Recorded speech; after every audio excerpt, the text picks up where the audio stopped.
नमस्कार, ABP live में आपका स्वागत है। मैं हूं नीरज श्रीवास्तव और हम पहुंचे हैं गोरखपुर के खजनी क्षेत्र का जो सरिया तिवारी गांव है। ये गांव काफ़ी प्रसिद्ध है शिव मंदिर के लिए, चूँकि यहाँ पर स्वयंभू शिवलिंग है और कहा जाता है कि यहाँ पर जो शिवलिंग है उसे महमूद गजनवी ने तोड़ने का प्रयास किया था, लेकिन जब वो मंदिर को लूटपाट के दौरान जब शिवलिंग को नहीं तोड़ पाया तो उसने उस पर कलमा खुदवा दिया था। और इसकी खासियत ये है कि इस मंदिर पर छत नहीं है, आप देख सकते हैं खुले में ये मंदिर है। चूँकि जब भी इस पर छत लगाने की कोशिश की गई तो वो छत किसी ना किसी वजह से नहीं टिक पाई, और यही वजह है कि यहाँ पर जो भोलेनाथ हैं, शिवरात्रि के खास मौके पर आप देख सकते हैं हम यहाँ पहुँचे हैं इस मंदिर में, और आप देख सकते हैं खुली जो ये पीपल का वृक्ष है इसके ठीक नीचे ये मंदिर आपको दिखाई देगा। और ये आप देखिए यहाँ पर ये शिवलिंग आपको दिखाते हैं जो स्वयंभू शिवलिंग है,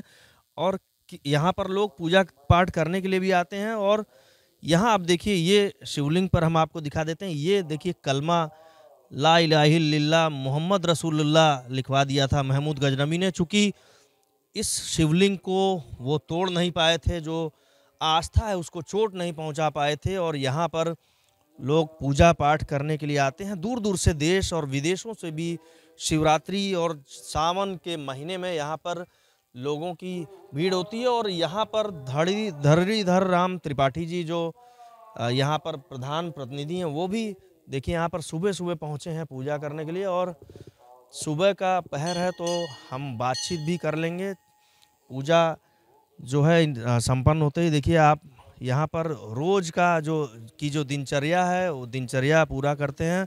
और सर ये बताइए कि कितना पुराना ये मंदिर और क्या इससे आस्था जुड़ी हुई है, चूँकि आप तो हर रोज आते हैं यहाँ पर पूजा करने। जी देखिए, सबसे पहले तो हम लोगों को पता नहीं है, हमारे पूर्वजों से बहुत पहले से मतलब हमारे बाबा से पहले से भी लोग यही जानते हैं कि ये मंदिर बहुत पहले से है। और थोड़ा सा हमने प्रयास किया कि इसका जो ऐतिहासिक महत्व है वो सामने आए, तो हमने भारत सरकार को भी पुरातत्व विभाग को पत्र लिखा था। हम लोग जब बहुत छोटे थे तो ये एक टीला टाइप था, और जब बारिश वारिश होती थी तो तमाम अस्थि कंकाल दिखाई देते थे, बड़े बड़े अस्थि कंकाल। तो हमारे जो बड़े लोग बताते हैं कि यहाँ मतलब जो है बहुत बड़े बड़े शस्त्रास्त्र और अस्थि कंकाल यहाँ थे। और फिर बाद में गांव के सहयोग से इसका सुंदरीकरण कराया गया। तो जो कहानी है वो ये है कि बहुत पहले यहाँ पर संग्राम हुआ था, लड़ाई हुआ था, इसको तोड़ने का प्रयास किया गया था और ये टूट नहीं पाया।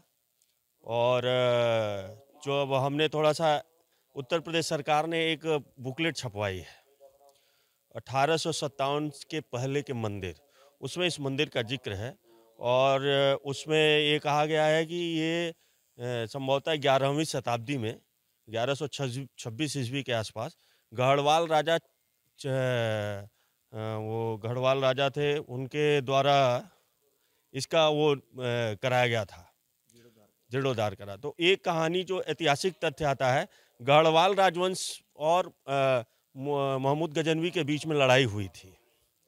तो ऐसा ऐतिहासिक तथ्य है कि महमूद गजनवी जो है उसी के आधार पर कहा जा सकता है कि महमूद गजनवी ने इसको विनष्ट करने का प्रयास किया था।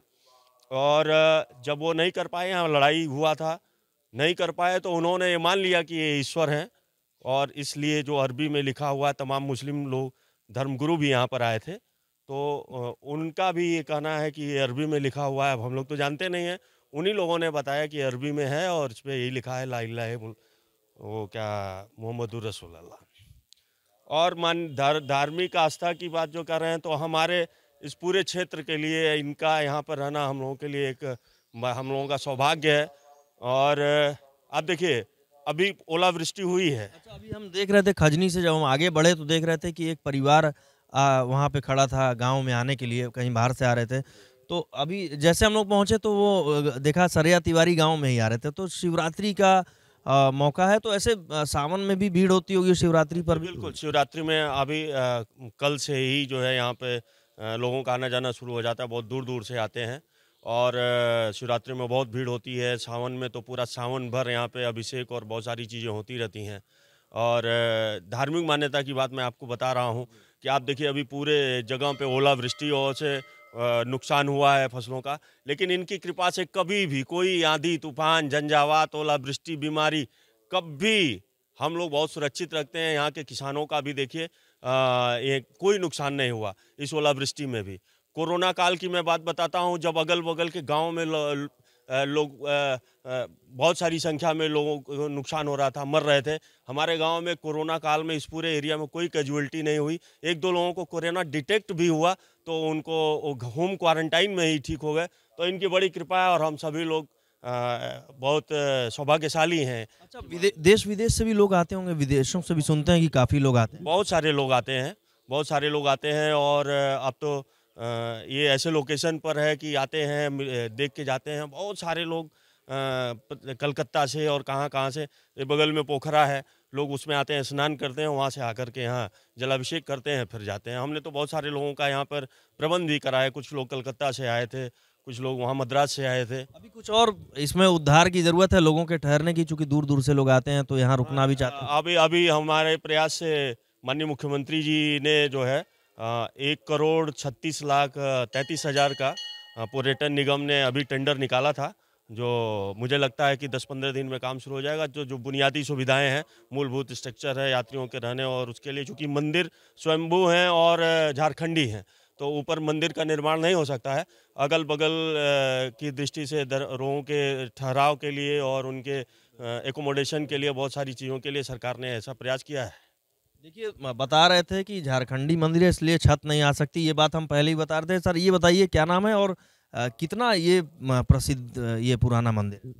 जी, ये पूरे क्षेत्र में प्रसिद्ध है। दूर-दूर से लोग यहाँ आते हैं और जहाँ तक मेरा व्यक्तिगत मानना है कि एक कालखंड था मुगलों का, जैसा कि हम सभी जानते हैं, तो उन्होंने हमारी आस्था पर चोट पहुँचाई और जगह-जगह मंदिरों को खंडित किया, तोड़ा।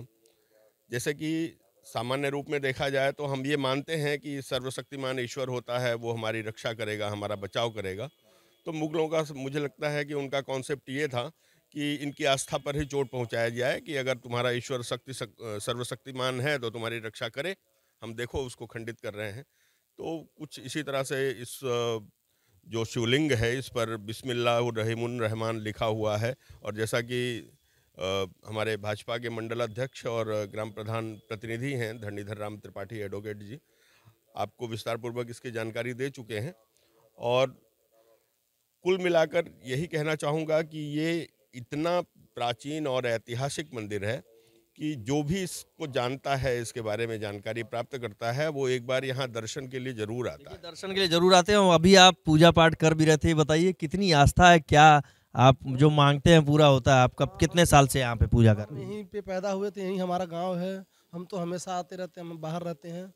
हमारी पूरी मम्मी चाची पूरी फैमिली आती रहती है। मतलब हम भी जब आते हैं बाहर से तो ज़रूर यहाँ आते हैं। सबसे आप कहाँ रहते हैं, बाहर कहाँ? हम हैदराबाद में रहते हैं सर। आप शिवरात्रि और सावन में आते हैं? हाँ, हम जब आते हैं तो ज़रूर यहाँ आते हैं।